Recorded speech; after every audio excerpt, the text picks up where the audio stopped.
ma'am. So my topic is theories of management. So theories of management guide organizational strategy and employee motivation, categorized into classical behavioral modern approaches. So these theories, developed in the late 19th and 20th century, emphasize that efficiently structure and control organization. So classical theories.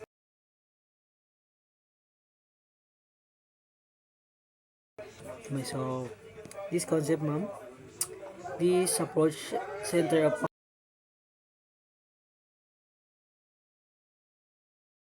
and optimizing work processes.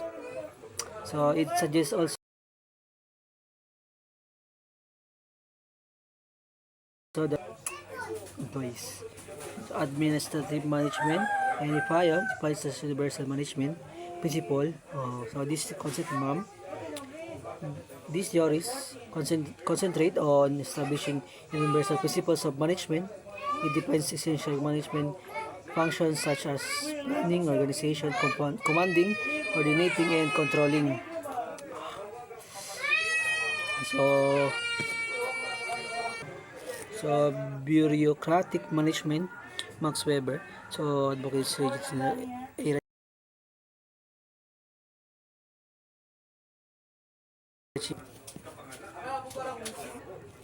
so this approach promotes a structured and formal organizational framework.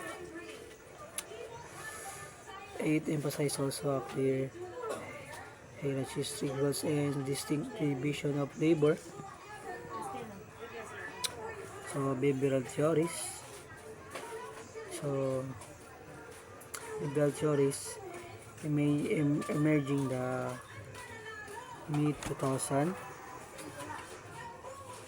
century to 20th century.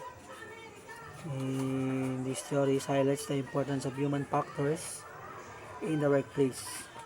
So number 4, human relationship theories, Elton Mayo, highlight the social dynamic and employee moral. So this concept, ma'am, they emphasize the social dynamics and employees moral as crucial drivers of productivity. So Hawthorne effect demonstrate that the employee performs improve when work, feel valued, and receive attention.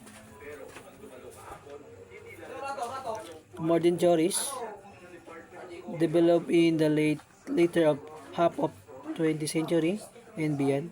These theories focus on adaptability, systems, thinking, and employees empowerment.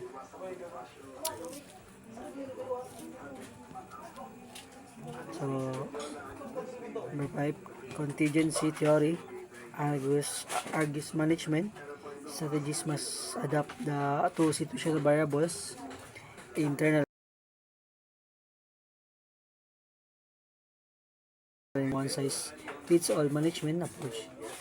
It effective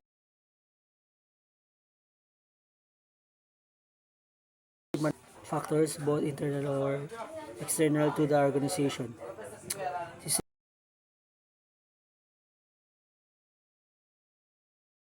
System. So this theories, ma'am, approach view an organization as complex system of interconnected independent parts. Success depends on the effective coordination and interactive of all components.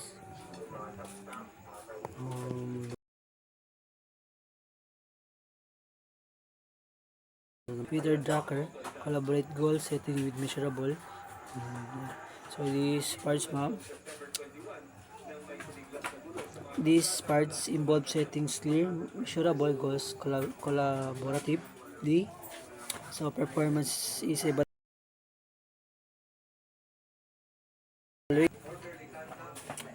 So total quality management or TQM, organization-wide involvement. So these parts, ma'am, emphasize the continuous involves all aspects of the organization are towards